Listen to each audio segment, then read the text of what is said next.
Hello everyone, welcome to our channel cute mock. My name is Madhu Sharma and मैं हूं आपकी biology educator.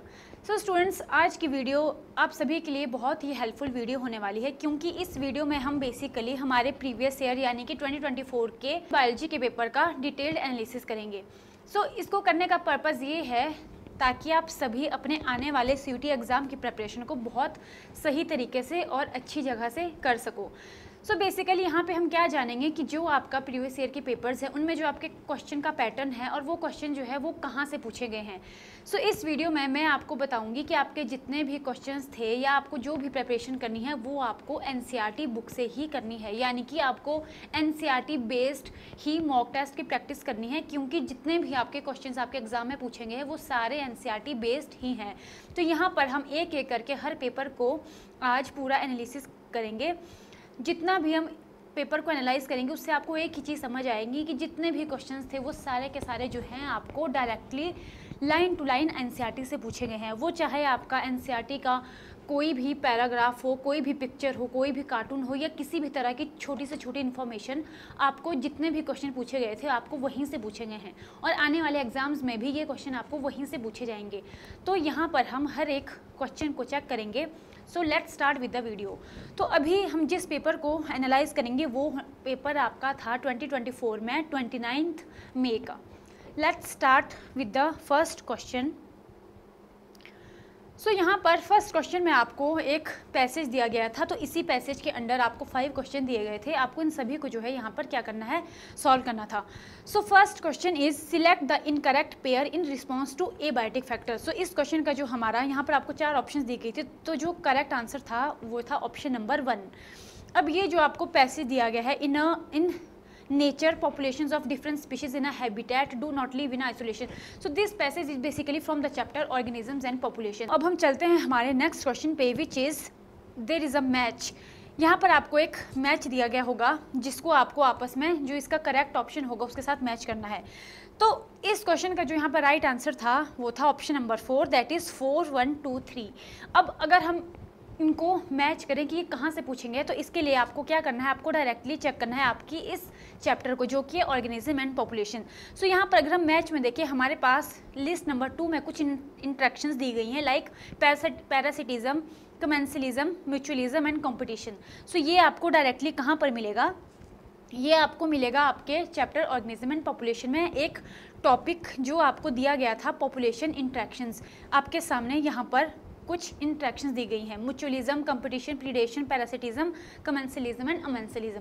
सो यहीं से जो है ये आपको बहुत सारे यहाँ से मैच बनाए गए हैं। सो this question is directly from this topic. अब चलते हैं हमारे नेक्स्ट क्वेश्चन पे। Next question is again from this passage. यहाँ पर आपको 2 स्टेटमेंट पूछी गई हैं, स्टेटमेंट 1 एंड स्टेटमेंट 2। सो इसका जो करेक्ट आंसर है वो है option number 1, that is both statements 1 and 2 are true. अब ये जो स्टेटमेंट्स थी ये भी डायरेक्टली आपको पूछी गई थी किस टॉपिक से, कमेंसलिज्म। सो अगेन ये जो टॉपिक था ये हमारा इसी इंट्रैक्शन के अंदर एक टॉपिक आता है, कौन सा, कमेंसलिज्म। वहीं से जो थी ये दोनों स्टेटमेंट्स जो थी आपको पूछी गई थी। सो यहाँ से डायरेक्ट इस पैराग्राफ से ये क्वेश्चन आपका बनता है। अब चलते हैं हमारे नेक्स्ट क्वेश्चन पे। Next question is identify the incorrect matching from the following population interaction. Again this question is from population interaction, जो कि हमने अभी अभी डिस्कस किया कि ये जो हमारा टॉपिक है जहाँ पर हमें डिफरेंट तरह की इंट्रैक्शंस दी गई हैं, यहीं से दोबारा आपको ये क्वेश्चन पूछा गया है इसी टॉपिक से। तो अगेन इसका आंसर आपको यहीं पे मिल जाएगा, इसी पैसेज पे। Next question, name the population interaction which take place when one species is benefited and other species has no effect. Again this question is from population interaction. तो इसका करेक्ट आंसर है commensalism, जिसके बारे में हम अभी इससे पहले क्वेश्चन में भी बात करे थे। सो यहाँ तक आप एक चीज़ समझ पा रहे होंगे कि जितने भी आपके क्वेश्चन आ रहे हैं वो सभी कहाँ से आ रहे हैं, आपकी डायरेक्ट NCERT से। अब हम चलते हैं हमारे नेक्स्ट क्वेश्चन पे। Next question is read the following passage and answer the next 5 question. So यहाँ पर ये जो आपका पैसेज है, अगेन ये एक पैसेज वाला क्वेश्चन है जिसके अंदर आपको 5 क्वेश्चन इसी पैसेज से दिए गए होंगे। The reproductive cycle of female. अब यहाँ पर this question is from menstrual cycle और ये आपका चैप्टर है ह्यूमन रिप्रोडक्शन। अब ह्यूमन रिप्रोडक्शन से फर्स्ट क्वेश्चन यहाँ पर पूछा गया है मैच लिस्ट 1 विथ लिस्ट 2। सो यहाँ पर अगेन एक मैच दिया गया है जिसमें मेंस्ट्रुअल साइकिल की डिफरेंट फेजेस दी गई हैं जिनको आपको मैच करना है उनके correct days of menstrual cycle से। सो इस क्वेश्चन का जो हमारे पास यहाँ पर करेक्ट आंसर बनता है वो है ऑप्शन नंबर 3, जिसमें हमारे पास आता है ए का 4, बी का 3, सी का 2 एंड डी का 1। सो ये यहाँ पर करेक्ट आंसर है। अब अगर हम इस क्वेश्चन को सेम एनसीईआरटी में चेक करें तो ये क्वेश्चन आपको कहाँ पर मिलेगा, टॉपिक ह्यूमन रिप्रोडक्शन में, और वो टॉपिक हमारे पास कौन सा होगा, menstrual cycle. This topic menstrual cycle this is given in NCERT. और अगर हम इसी क्वेश्चन को जो आपको अभी पूछा गया है डिफरेंट स्टेजेस के बारे में, तो वो स्टेजेस आप यहाँ पर क्लियरली देख पा रहे होंगे, follicular phase, secretary phase and next begin cycle. तो ये इस पूरे टॉपिक से ही आपका ये मैच यहाँ पर इन्होंने पूछा है। Next question, which of the following doesn't take place before ovulation in human female. So इसका करेक्ट आंसर है the corpus luteum secretes large amount of progesterone. Option number 2 इसका राइट आंसर है। This question is again from same chapter that is human reproduction. अब ये दोबारा से human reproduction से ही पूछा गया है तो इसका आंसर आपको इसी टॉपिक में मिलेगा जो कि है यहाँ पर। यहाँ पर कॉर्पस ल्यूटियम के बारे में बात की गई है and corpus luteum secretes large amount of progesterone which is essential for maintenance of endometrium. यानी कि इस पैराग्राफ से जो है ये क्वेश्चन डायरेक्टली पूछा गया है। और next question is select the organ of female reproductive system where the sperm is not transported at the time of coitus। अब यहाँ पर इसका राइट आंसर इज ओवरी, क्योंकि ओवरी से जो है हमारे एग्स रिलीज होते हैं। तो इसका राइट आंसर हो गया option number 2 and this is again from same chapter human reproduction. अब चलते हैं हमारे नेक्स्ट क्वेश्चन पे which is the female external genitalia include. तो यहाँ पर आपको 5 ऑप्शंस दी गई हैं और आपको चूज़ करना है कि कौन सा जो है फीमेल एक्सटर्नल जेनिटिलिया का पार्ट है और कौन सा नहीं है। सो यहाँ पर correct answer is option number 3 that is A, B and D. So this topic is again from the same chapter. तो ये भी जो है आपको चैप्टर इसी में मिल जाएगा जो कि है हमारा ह्यूमन रिप्रोडक्शन, और इसमें भी आपको फीमेल रिप्रोडक्टिव ऑर्गन के बारे में ही पूछा है। तो ये आपको डायरेक्टली कहाँ पर देखने को मिल जाएगा, सेम टॉप चैप्टर में। अब यहाँ पर जो है यहाँ से हमारा स्टार्ट होता था फीमेल रिप्रोडक्टिव सिस्टम। अब फीमेल रिप्रोडक्टिव सिस्टम के अंदर भी जो है हमारे पास डिफरेंट चीज़ें आती हैं। तो यहाँ पर डायरेक्टली इस पैराग्राफ से जो है आपका ये क्वेश्चन पूछा गया है। तो female external genitalia include this this this this this यहाँ तक। तो ये डायरेक्टली इस सिंगल लाइन से जो है आपका ये क्वेश्चन आपसे पूछा गया है। Next question is Which of the following doesn't constitute accessory duct of female reproductive system? So the correct answer is cervix. So this question is again from female reproductive organ और ये question जो है इसका answer भी आपको मिल जाएगा कहाँ पर, आपके सेम फीमेल रिप्रोडक्टिव ऑर्गन के ही अंदर। ये पेज नंबर 29 में आपको यहाँ पर ये लाइन लिखी गई है, the oviduct, uterus and vagina constitute the female accessory duct. So in 3 के अलावा जो भी ऑप्शन आपको दी गई थी वो आपकी हो गई वहाँ पे इनकरेक्ट, यानी कि वो हो गया आपका right answer. So this is again from the same chapter and from same topic female reproductive organ. अब हम चलते हैं हमारे नेक्स्ट क्वेश्चन पे विच one of the following is not associated with megasporangium. Megasporangium यानी कि जो हमारा फीमेल फ्लावर होता है उसमें ओव्यूल को ही हम क्या कहते हैं, मेगास्पोरेंजियम। तो यहाँ पर पूछा गया है कि इनमें से कौन सा फीमेल ये जो मेगास्पोरेंजियम या ओव्यूल है उसका पार्ट नहीं है। So the correct answer is option number 3 that is generative cell, funicle, integument, micropyle, this all are parts of megasporangium. So generative cell यहाँ पे जो है हमारा हो गया करेक्ट आंसर। तो इस क्वेश्चन को भी अगर हम देखेंगे, this question is from the chapter sexual reproduction in flowering plant, जो कि एनसीईआरटी में ही आपका फर्स्ट चैप्टर है। सो अब अगर हम इस चैप्टर की बात करें तो यहाँ पर ये आप देख सकते हैं टॉपिक यहाँ पर दिया गया है मेगास्पोरेंजियम का, जिसको हम ओव्यूल भी कहते हैं। तो ओव्यूल के डिफरेंट जो है हमारे पास पार्ट्स होते हैं, फ्यूनिकल, हाइलम, इंटेगुमेंट्स, माइक्रोपाइल और चलेजा। तो ये सारे जो है पार्ट्स किसके हो गए, ओव्यूल के। इसके अलावा जो आपको ऑप्शन में पूछा गया था वो था आपका वहाँ पर correct answer. So this is again from the NCERT, ये आपको chapter sexual reproduction in flowering plant में पेज नंबर 9 में जो है मिल जाएगा। अब चलते हैं हमारे नेक्स्ट क्वेश्चन पे, विच इज़, तो यहाँ पर आपको दिया गया है एक मैच, यहाँ पे कुछ रिसेंट एक्सटिंक्शन दी गई हैं लाइक डोडो, थैलेसीन, स्टीलर्स, कहू, ये आपको कुछ यहाँ पर ऑप्शंस दी गई हैं, आगे इनका प्लेस दिया गया है। सो दिस मैच, इसका जो हमारे पास करेक्ट आंसर है वो है option number 3, like 3142, and this question is from the chapter biodiversity and conservation. तो ये आपको एग्जैक्ट कहाँ पर मिल जाएगा, कौन से चैप्टर में, बायोडाइवर्सिटी एंड कंजर्वेशन। सो अगर आप बायोडाइवर्सिटी कंजर्वेशन में अगर आप इस चीज़ को देखें तो ये आपको डायरेक्टली मिल जाएगा पेज नंबर 221 में। यहाँ पर लॉस ऑफ बायोडाइवर्सिटी आपको टॉपिक दिया गया है 221 पेज नंबर पर, और यहीं पर ये सारे some examples of recent extinctions include dodo from Mauritius, thylacine Australia, Steller sea cow Russia. तो ये पैराग्राफ जो है यहीं से आपका ये क्वेश्चन डायरेक्टली पूछा गया था। Our next question is which of the following statement is not correct for restriction enzyme. So यहाँ पर कौन सा ऑप्शन जो है जो रेस्ट्रिक्शन एंजाइम के रिगार्डिंग करेक्ट नहीं है। So ligase join sticky ends of DNA together, this statement is incorrect and this question is directly asked from the chapter biotechnology principles and processes. So अगर हम इस chapter की बात करें तो यहाँ पर आपको इस चैप्टर में एक टॉपिक मिलेगा रेस्ट्रिक्शन एंजाइम। सो रेस्ट्रिक्शन एंजाइम के अंदर जो है आपको डिफरेंट इस पैराग्राफ से ये सारी स्टेटमेंट्स जितनी भी पूछी गई हैं यहीं से पूछी गई है। ये the first restriction endonuclease is HindII, तो ये एक स्टेटमेंट उस क्वेश्चन में दी गई थी एंड बाकी की स्टेटमेंट जितनी भी है वो आपको यहीं से पूछी गई है न्यूक्लियसिस के बारे में, एंडोन्यूक्लियसिस, एक्सोन्यूक्लियसिस। सो ये क्वेश्चन डायरेक्टली पूछा गया है पेज नंबर 165 से। अब हम चलते हैं हमारे next question which is given below is the DNA coding sequence, its complementary strand would read as, so this is a very basic question from the chapter molecular basis of inheritance।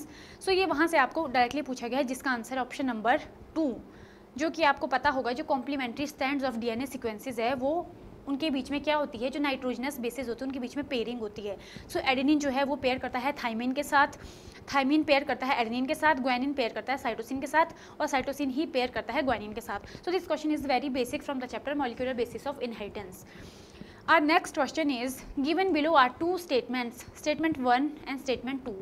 तो इसका जो right answer है वो है statement, right answer is option number 2, that is both statements 1 and 2 are false. So this question is directly asked from the chapter microbes in human welfare. ये आपको पूछा गया है फर्मेंटेड बेवरेजेस के बारे में। सो यहाँ पर जो है आपको इस पैराग्राफ से डायरेक्टली ये क्वेश्चन पूछा गया है। यहाँ पर whisky, brandy, rum, these are produced by distillation.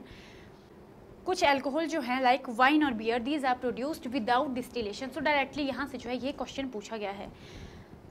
Our next question is which of the following plays a significant role in our stomach in checking disease causing microbes. So this question is again from microbes.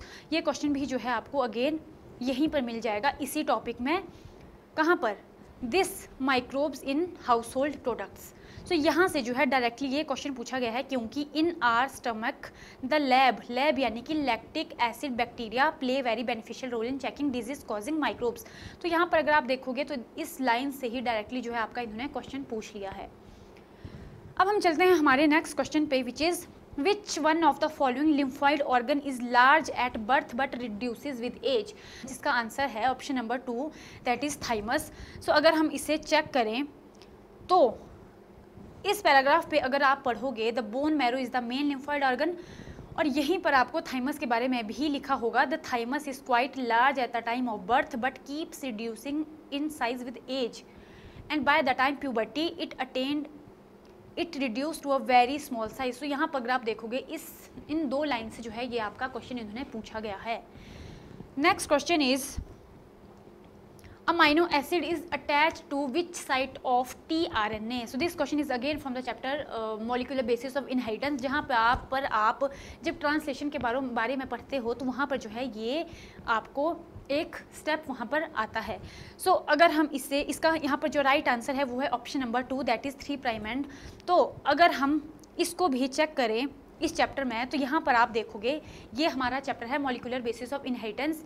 यहाँ पर ये tRNA का structure यहाँ पर दिया गया है, जब यहाँ पर क्या है ट्रांसलेशन होने वाली है। तो अगर आप इस स्ट्रक्चर को देखोगे, this is the structure of tRNA, तो जो इसका 3 प्राइम एंड है वहाँ पर क्या है हमारा अमाइनो एसिड अटैच होता है। सो tRNA has an anticodon loop that has bases complementary to the code and it also has an amino acid acceptor end to which it bind to amino acid। तो यहाँ से directly जो है ये question आपका पूछा गया है। अब हम चलते हैं हमारे नेक्स्ट क्वेश्चन पर, which is analogous structures are a result of. Analogous structure जो है वो किसका रिजल्ट होते हैं? इसका आंसर है convergent evolution. Second option is the correct answer and this question is from the chapter evolution. So अगर हम एवोल्यूशन की बात करें, एवोल्यूशन में आप यहाँ पर देख सकते हो, ये आपको एक पैराग्राफ दिया गया होगा एवोल्यूशन के बारे में। तो डायरेक्टली यहाँ पे जब आप पढ़ोगे एक लाइन आपको लिखी होगी, analogous structures are a result of convergent evolution. So कुछ एग्जाम्पल अगर हम एनालॉजी की बात करें, like octopus and mammals, eye of octopus and mammals, the flippers of penguins and dolphins. So ये आपका चैप्टर एवोल्यूशन है, जहाँ से ये डायरेक्टली क्वेश्चन पूछा है। अब हम चलते हैं हमारे नेक्स्ट क्वेश्चन पर, विच इज़ यहाँ पर आपको एक मैच दिया गया है। मैच में आपको कुछ जीन्स के नाम दिए हैं IAYZ, और आपको जिन प्रोटीन्स को ये कोड करता है उनको इनके साथ मैच करना है। सो दिस क्वेश्चन, इसका राइट आंसर हमारे पास है ऑप्शन नंबर 2, दैट इज़ 4312। और ये क्वेश्चन जो है ये भी डायरेक्टली आपको पूछा गया है कौन से चैप्टर से? This is again from the chapter molecular basis of inheritance. और अगर हम इस चैप्टर की बात करें तो इस चैप्टर में आपको एक टॉपिक आता है रेगुलेशन ऑफ जीन एक्सप्रेशन। इसके अंदर ही यहाँ पर हमारे पास एक टॉपिक आता है lac operon. So lac operon के अंदर जब आप इस पैराग्राफ को देखोगे तो इस पैराग्राफ में आपको बहुत ही क्लियरली ये लाइंस मेंशन की गई होंगी। The lac operon consist of 1 regulatory gene that is I और 3 structural gene that is ZYA, जिस पे आपको क्वेश्चन पूछा गया था और यहीं पे दिया गया है कि कौन सी जीन किसको कोड करती है। सो यहाँ पर ही आपको जो है ये सारे इसी पैराग्राफ से आपके यहाँ पर जो है इस मैच का आंसर बनता है। This is again from NCERT और ये आपको 100 पेज नंबर पे पूरा मिल जाएगा। Next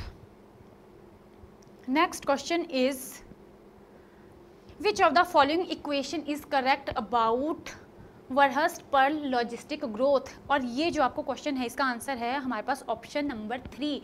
this question is from the chapter organism and population. 2 चीज़ें आपको देखने को मिलेगी कि ग्रोथ मॉडल जो है वो 2 तरह के होते हैं। एक आपके पास होता है exponential and second one is logistic. तो जो लॉजिस्टिक ग्रोथ कर्व है इसको ही हम कहते हैं किस नाम से? वर्हर्स्ट-पर्ल लॉजिस्टिक ग्रोथ कर्व। और जिसकी इक्वेशन हमारे पास दी जाती है यही आपसे यहाँ पर क्वेश्चन में पूछा गया कि कौन सी इक्वेशन जो है वो राइट इक्वेशन है। So this is the correct answer. This is again from NCERT और इसका आपको पेज नंबर है 195। Next question is which of the following is not a step of polymerase chain reaction. यहाँ पर एक टॉपिक हमारे पास होगा PCR। तो जब आप PCR को देखोगे ये रहा, इसमें हमारे पास 3 स्टेप्स आते हैं। यहाँ पर आप देखोगे denaturation, annealing and extension. But जो डाउन स्ट्रीम प्रोसेसेस होती है वो यहाँ पर बिल्कुल ही एक हमारे पास अलग कंसेप्ट आ जाता है। So this question is again from NCERT, जो आपको 170 या 174 पेज नंबर जो है यहाँ पर आपको इसका आंसर मिल जाएगा। Next question is select the incorrect statement. तो यहाँ पर जो है आपको अगेन एक क्वेश्चन पूछा गया, आपको इनकरेक्ट स्टेटमेंट यहाँ पर चूज़ करनी है। तो 3 स्टेटमेंट्स हमारे पास यहाँ पर बिल्कुल करेक्ट है, बट जो इनकरेक्ट है दैट इज ऑप्शन नंबर 2। अब ये क्वेश्चन अगेन आपको पूछा गया है chapter molecular basis of inheritance. तो ये जो ह्यूमन जीनोम है यहाँ पर इसके कुछ साइलेंट फीचर्स दिए गए हैं। तो इन सभी में से ही जो है ये आपको स्टेटमेंट यहाँ पे पूछी गई हैं। तो यहाँ पे अगर आप इस पैराग्राफ को पढ़ोगे तो आप इस क्वेश्चन को बहुत ईजिली सॉल्व कर सकते हो। ये आपको मिल जाएगा पेज नंबर 104 पे। Next question is streptokinase enzyme is used for. So the correct answer is removing clot from blood vessels. So this question is from microbes in human welfare. So अगर हम बात करें इस चैप्टर की microbes in human welfare, तो यहाँ पर आपको इस टॉपिक के बारे में बहुत ही आसानी से सारे आंसर जो है वो मिल जाएंगे। अगर हम इस टॉपिक को देखें chemical enzymes and other bioactive molecules, तो यहीं पर जो आपको मिलेगा किसके बारे में? स्ट्रेप्टोकाइनेज के बारे में। तो स्ट्रेप्टोकाइनेज बेसिकली क्या करता है? यहाँ आप क्लियरली पढ़ोगे streptokinase produced by a bacterium streptococcus. अब this is modified by genetic engineering and it is used as a clot buster for removing clots from blood vessels of patient. यहाँ पे इसी पैराग्राफ के अंदर से ये क्वेश्चन डायरेक्टली पूछा गया था। अगर हम बात करें पेज नंबर की तो ये दिया गया है 153 पेज नंबर पे। चैप्टर है microbes in human welfare. Next question is again a match, और ये मैच आपसे पूछा गया है कुछ डिजीज़ के बारे में और उन डिजीज़ का जो पैथोजन होता है, यानी कि कौन सा पैथोजन है उस डिजीज़ को कॉज करता है। And this question is again from the chapter human health and disease. तो अगर हम human health and disease chapter पर जाए तो इस चैप्टर में शुरू में ही जो है आपको बहुत सारी डिजीज़, बेसिक ह्यूमन डिजीज़ दी गई हैं। ये आपका रहता है पेज नंबर 132, जहाँ पर आपको अमीबियासिस के बारे में, अमीबिक डायसेंट्री के बारे में दिया गया है, और यहीं पर आपको दिया गया है एस्कैरियासिस के बारे में, एलिफेंटियासिस के बारे में, रिंगवर्म के बारे में। तो इन्हीं सभी डिजीज़ से मिलकर जो है ये मैच यहाँ पर बनाया गया है। सो अगर आप इस चैप्टर को पढ़ोगे और इन डिजीज़ के पढ़ोगे तो यहीं पर जो है आपको बहुत से क्वेश्चन जो है आपके यहाँ से बन जाते हैं और आप इजीली सॉल्व भी कर सकते हो। Next question is arrange the following steps of DNA fingerprinting in proper sequence. So this question is again from the chapter molecular basis of inheritance, जहाँ पर DNA fingerprinting का आपको एक टॉपिक दिया गया है। So यहाँ पर आपको कुछ स्टेटमेंट्स दी गई हैं और इन स्टेटमेंट्स को जो है आपको करेक्ट ऑर्डर में यहाँ पर रीअरेंज करना है। So इसका करेक्ट आंसर है option number 2, that is ECBDA। और अगर हम इसको देखें ये कहाँ पर है, तो this question is from the chapter molecular basis of inheritance, और यहाँ पर ही हमें एक टॉपिक आता है, अगर आप देख पा रहे हो, दिस इज़ DNA फिंगरप्रिंटिंग। अब DNA फिंगरप्रिंटिंग में भी जो हमारे ये जो टॉपिक है, यहाँ पर कुछ इसके स्टेप्स दिए गए हैं और इन्हीं स्टेप्स को जो है आपको बोला गया है अरेंज करने को, कौन सा किसके बाद या कौन सा किसके पहले होता है। So this paragraph is given in your NCERT page number 106। सो 106 से जो है आपका ये क्वेश्चन इजीली सॉल्व हो जाएगा। So which disorder is caused by the substitution of glutamic acid by valine at the 6th position of the beta globin chain of the haemoglobin. So this question is from the chapter principle of inheritance and variation. तो इसका correct answer है sickle cell anaemia. So अगर हम इस question की बात करें तो आपके पास सिकल सेल एनीमिया का जो है एक टॉपिक अलग से आपकी बुक में दिया गया है। अगर हम बात करें पेज नंबर की तो ये आपको मिलेगा 74 पेज नंबर में। चैप्टर है principle of inheritance and variation. So यहाँ पर जो है आपको सिकल सेल एनीमिया के बारे में डिटेल में लिखा है, तो यहीं पर आप देखोगे ये लाइन आपको इजीली मिल जाएगी। The defect is caused by the substitution of glutamic acid by valine at the 6th position of beta globulin chain. So इस पैराग्राफ से आप देख सकते हो ये क्वेश्चन डायरेक्टली पूछा गया है। अब हम चलते हैं हमारे नेक्स्ट क्वेश्चन पे, which is transforming principle was given by. Transforming जो प्रिंसिपल था वो किसके द्वारा दिया गया था? सो इसका करेक्ट आंसर है फ्रेडरिक ग्रिफिथ। अब इसकी अगर हम बात करें, ये आपके बुक में चैप्टर है मॉलिक्यूलर बेसिस ऑफ इनहेरिटेंस। सो 84 और 85 में आपके पास एक प्रिंसिपल है transforming principle. In 1928 Frederick Griffith in a series of experiment with Streptococcus pneumoniae responsible for pneumonia witnessed a miraculous transformation in the bacteria। So इसी के basis पे जो है यहाँ पर नाम दिया गया था ट्रांसफॉर्मिंग प्रिंसिपल। तो ये जो क्वेश्चन है ये भी डायरेक्टली पूछा गया था आपको molecular basis of inheritance chapter से। Next question is nucleosome is. Nucleosome is the correct answer is option number 2। This question is again from the same chapter that is molecular basis of inheritance. तो अगर आप इसी chapter को अच्छे से पढ़ोगे तो यहाँ पर आपको ये मिल जाएगा न्यूक्लियोसोम के बारे में। तो न्यूक्लियोसोम के बारे में आपको बहुत ही डिटेल में इस पैराग्राफ में दिया गया है। यहाँ पर अगर आप इस पैराग्राफ को देखोगे जो कि है पेज नंबर 83 पे, यहाँ पर आप न्यूक्लियोसोम के बारे में बहुत ही डिटेल में पूरा पढ़ सकते हो और यहाँ से जो है ये आपका पूरा क्वेश्चन सॉल्व हो जाएगा। तो ये भी आपके एनसीईआरटी से ही पूछा गया है। Next question is which of the following is a recessive trait for garden pea. Which of the following is recessive trait for garden pea. So the correct answer is constricted pod. So ये question आपको पूछा गया है chapter principle of inheritance and variation से। तो यहाँ पर जो है आप डायरेक्टली देख सकते हो, जो मेंडल था उन्होंने जब पी प्लांट पर अपनी स्टडी की थी तो उन्होंने कुछ कॉन्ट्रास्टिंग ट्रेट स्टडी किए थे पी प्लांट में, तो कुछ उनमें से डोमिनेंट थे एंड कुछ उनमें से रिसेसिव थे। तो यहाँ पर जो है उन्होंने पूरा उसका एक टेबल दिया है कि कौन से डोमिनेंट कैरेक्टर्स थे, कौन रिसेसिव थे। तो इसी पिक्चर से जो है डायरेक्टली आपका वो क्वेश्चन यहाँ पर बनता है। So next question is in a velvet grass seed the cotyledon is called. So यहाँ पर अगर आप देखें इसका करेक्ट आंसर है scutellum. So this question is from our first chapter which is sexual reproduction in flowering plant. तो अगर हम इस क्वेश्चन की बात करें, ये आपको मिल जाएगा पेज नंबर 19 में। यहाँ पर जब आप एम्ब्रियो डेवलपमेंट के बारे में पढ़ते हो तो जो embryo of monocotyledons possess only one cotyledon, इसीलिए उसका नाम मोनोकोटिलिडन होता है। सो इन ग्रास फैमिली, जो कि आपके क्वेश्चन में पूछा गया था, जो कोटिलिडन है उसको क्या कहते हैं? Scutellum. That is situated toward one sides of the embryonal axis. So this question is again from this paragraph. Next question is ex situ conservation includes, so correct answer is seed bank. बाकी के जो options है वो हमारे आते हैं in situ conservation के under, but seed banks are from ex situ conservation.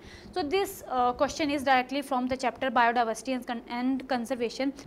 So page number 2 to 4 पे हमारे पास है how do we conserve biodiversity, एक टॉपिक जिसके अंदर आपके पास दो तरह के कंजर्वेशन मेथड्स आते हैं, इन सिटू एंड एक्स सिटू। सो यहाँ पर कुछ इन सिटू कंजर्वेशन मेथड्स दिए गए हैं और वहीं पे नेक्स्ट हमारे पास आता है एक्स सिटू कंजर्वेशन।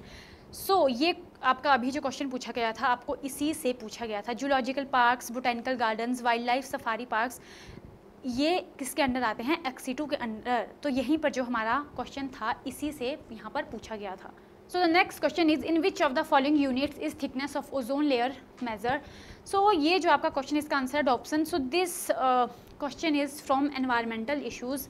सो रैशनलाइज कंटेंट के according this chapter is removed from NCERT, but this question is again from NCERT. New book में ये चैप्टर नहीं है, बट ये क्वेश्चन पूछा एनसीईआरटी से ही गया है, चाहे वो पुरानी बुक हो। Next question is which of the following gas is found in stratosphere. So the correct answer of this question is ozone. This is again a very simple and easy question again from NCERT. Which of the following is not a process of DNA recombinant technology? So this question is again from the chapter biotechnology. तो यहाँ पर ये अलग से जो है एक topic आपको मिल जाएगा, RNA इंटरफेरेंस। यहाँ पर जो है ये टॉपिक दिया गया है पेस्ट रेजिस्टेंट प्लांट्स के अंडर। सो ये एक टेक्निक होती है। सो इस पैराग्राफ को अगर आप पढ़ोगे तो आपका ये क्वेश्चन भी जो है इजीली सॉल्व हो जाएगा, बट अगर आप इसके बाकी ऑप्शंस को भी देखो तो ये आपको मिल जाएंगे सेम बायोटेक्नोलॉजी एंड प्रिंसिपल्स वाले चैप्टर में। तो बेसिकली जितने भी क्वेश्चंस थे वो सभी जो आपके एनसीईआरटी से ही पूछे गए हैं। अगर हम बात करें हमारे नेक्स्ट क्वेश्चन की, which is a thermostable DNA polymerase is isolated from thermos. ये एक बैक्टीरिया है जिससे जो है ये एंजाइम जो है वो आइसोलेट किया जाता है। सो ये क्वेश्चन जो है हमारा पूछा गया है चैप्टर अगेन फ्रॉम बायोटेक्नोलॉजी। तो इस पैराग्राफ के अंदर जो है ये आपका डायरेक्टली क्वेश्चन पूछा गया है। अगर आप यहाँ पर पढ़ोगे, repeated एम्प्लीकेशन is achieved by the use of thermostable DNA polymerase, जो कि एक एंजाइम है जिसको आइसोलेट करते हैं हम बैक्टीरियम से, Thermus aquaticus. So this is a bacterium जहाँ से जो है ये डीएनए पॉलीमरेज जो एंजाइम है जिसको एक्सट्रैक्ट किया जाता है। So this question is again from the chapter biotechnology and principle and processes. ये भी आपको मिल जाएगा पेज नंबर 173 में। Now next question is who performed experiments on Vicia faba to prove that the DNA replicate semi conservatively. So ये एक experiment था जिसमें प्रूव किया गया था कि जो रेप्लिकेशन होती है वो सेमी कंजर्वेटिव होती है। सो ये किसने किया था? Taylor and colleagues. So this question is from the chapter molecular basis of inheritance. ये आपको मिल जाएगा पेज नंबर 90 में।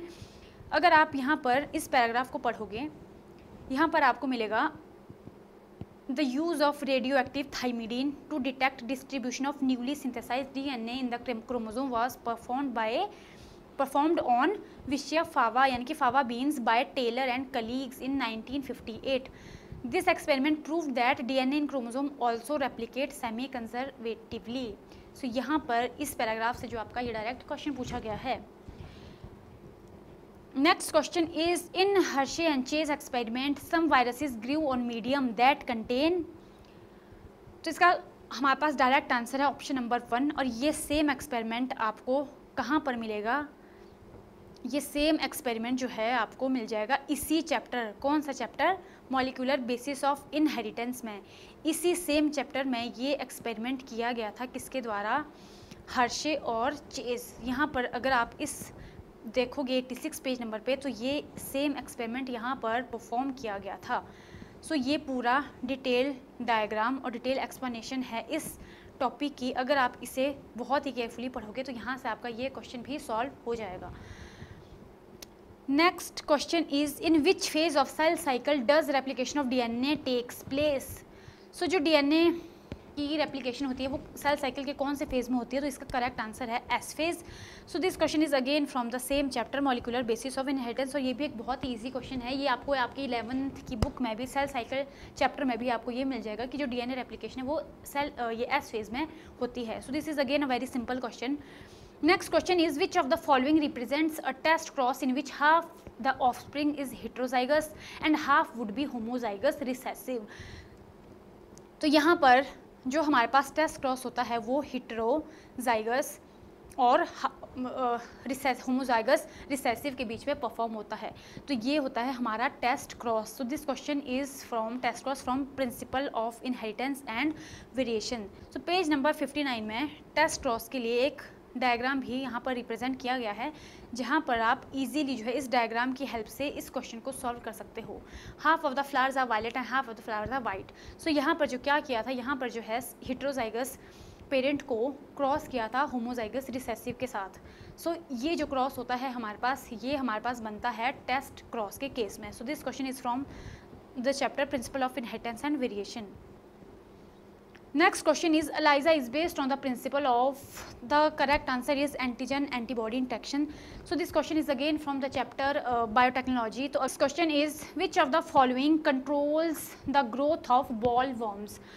So इसका correct answer है cry1ac and cry2ab genes. So this question is again from the chapter biotechnology and application. So ये कुछ chapters से आपको बहुत ज़्यादा क्वेश्चन यहाँ पर पूछे जाते हैं, बट सारे के सारे क्वेश्चन अगर आपने एनसीईआरटी बहुत ही अच्छे से फॉलो की होगी तो आपको सारे के सारे क्वेश्चन बहुत ही इजीली आपके एनसीईआरटी में ही मिल जाएंगे। सो अगर आप इस क्वेश्चन की बात करें तो यहाँ पर आपको बीटी कॉटन एक टॉपिक आपके एनसीईआरटी में दिया गया है। तो ये जो बीटी कॉटन है यहीं से डायरेक्टली अगर आप पेज नंबर की बात करें, पेज नंबर 180 में आपको क्राई जीन के बारे में दिया गया है। तो the genes cry1ac and cry2ab control cotton bollworms and cry1ab controls corn borer. So this question is again from NCERT page number 180। Next question is the common approach for the treatment of cancer. So यहाँ पर कुछ आपके पास option दी गई हैं कि इनमें से कौन सी अप्रोच कैंसर की ट्रीटमेंट में यूज़ की जाती हैं। तो आपको करेक्ट आंसर को है जो है यहाँ पर चूज़ करना है। So correct answer is option number 2, that is B, D and E. B, D, E हमारी यहाँ पर करेक्ट ऑप्शंस है, बाकी ऑप्शन जो है यहाँ पर इनकरेक्ट है। So this question is from the chapter human health and disease. So अगर हम इस क्वेश्चन की बात करें तो ये आपको मिल जाएगा पेज नंबर 142 में। 142 में जब आप ट्रीटमेंट ऑफ कैंसर के बारे में पढ़ोगे, सो दिस पैराग्राफ, इस पैराग्राफ के अंदर जो है आपका ये पूरा क्वेश्चन दिया गया है। तो यहीं से आप इस क्वेश्चन को सॉल्व कर सकते हो। The common approaches for the treatment of cancer are surgery, radiation therapy and immunotherapy. So यहाँ से जो था डायरेक्टली ये क्वेश्चन पूछा गया था। Next question is the size of VNTR varies from this. The correct answer is option number 1, that is 1 to 20 kb। सो ये question भी डायरेक्टली आपको पूछा गया है chapter molecular basis of inheritance से। सो अगर हम पेज नंबर 106 की बात करें तो यहाँ पर जहाँ पर आपको DNA फिंगरप्रिंटिंग के बारे में दिया गया है वहीं पर आप देख सकते हो VNTR के बारे में आपको दिया है। डायरेक्टली इस लाइन से ये क्वेश्चन आपका पूछा गया है। As a result the size of VNTR varies in size from 0.1 to 20 kb। सो यहाँ से आपका ये क्वेश्चन डायरेक्टली पूछा गया है।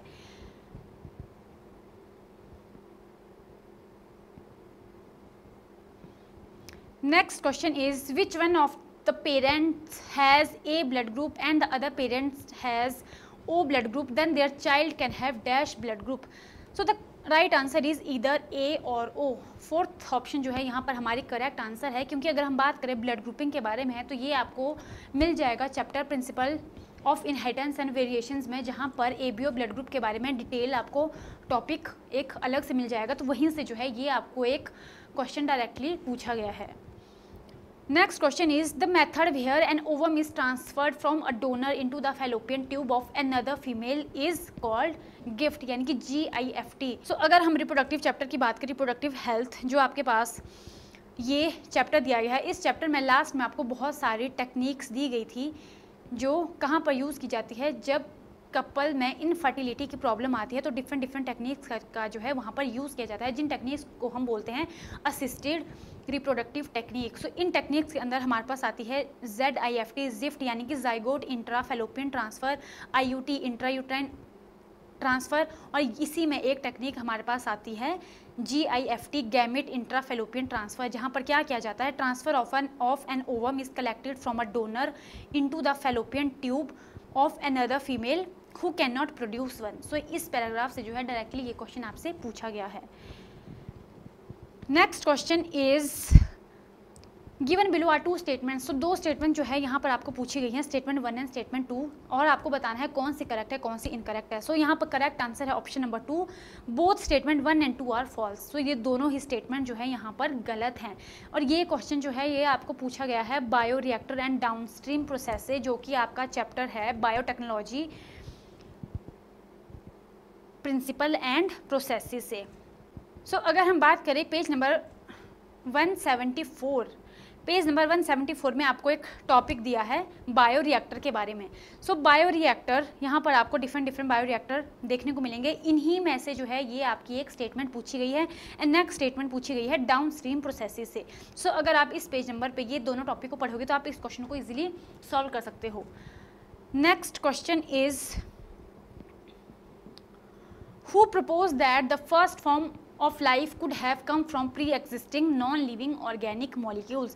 So this question is from the chapter evolution. So directly page number 111 पे अगर आप देखोगे एवोल्यूशन चैप्टर में, तो हमारे पास डिफरेंट जो थ्योरीज थी वो दी गई थी लाइफ की, कैसे जो है लाइफ ओरिजिनेट हुई थी। But Oparin of Russia and Haldane of England proposed that the first form of life could have come from pre-existing non-living organic molecules, that is RNA, proteins etc. ये जो है directly इस इन दो line से जो है ये आपका यहाँ पर क्वेश्चन पूछा गया है। So this is again from NCERT।